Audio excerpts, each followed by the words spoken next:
டிட்வா புயல் வலுவிழந்து ஆழ்ந்த காற்றழுத்த தாழ்வு மையமாக சென்னை அருகே வங்கக்கடலில் நிலை கொண்டுள்ளது. இதன் காரணமாக சென்னை புறநகர் பகுதிகளில் தொடர்ச்சியாக கனமழை விட்டு விட்டு பெய்து வருகிறது. இந்த நிலையில் தான் சென்னை தாம்பரம், பெருங்குளத்தூர், வண்டலூர், அதனை அடுத்து குரோம்பேட்டை, பல்லாவரம் மற்றும் சேலையூர், செம்பாக்கம், மாடம்பாக்கம் உள்ளிட்ட பகுதிகளிலும் கனமழை பெய்து வருகிறது.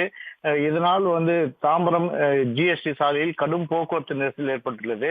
நம்ம பார்க்கும் காட்சி பெருங்குளத்தூர் மேம்பாலம், அதனை ஒட்டிய ஜிஎஸ்டி சாலையை தான் அதிக வாகனங்கள் அணிவகுத்து நிற்கும் காட்சியை பார்க்கிறோம். குறிப்பாக பணி முடித்து காஞ்சிபுரம் மற்றும் செங்கல்பட்டு மாவட்டத்தை சேர்ந்த பல்வேறு கம்பெனி பேருந்துகள் மற்றும் அரசு பேருந்துகள், கார், இருசக்கர வாகனங்கள் என சென்னைக்குள் வருகிறது.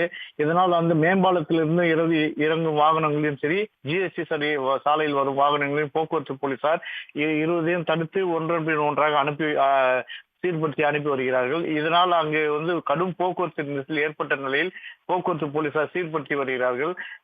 மழை காரணமாக இந்த போக்குவரத்து நெரிசல் ஏற்பட்டுள்ளது. வாகனங்கள் ஊர்ந்து செல்லும் காட்சியை தான் பார்க்க முடிகிறது. இதே போல்தான் பல்லாவரம், குரோம்பேட்டையிலும் போக்குவரத்து கடுமையாக பாதிக்கப்பட்டுள்ளது. மழையும் கடுமையாக பெய்து வருகிறது.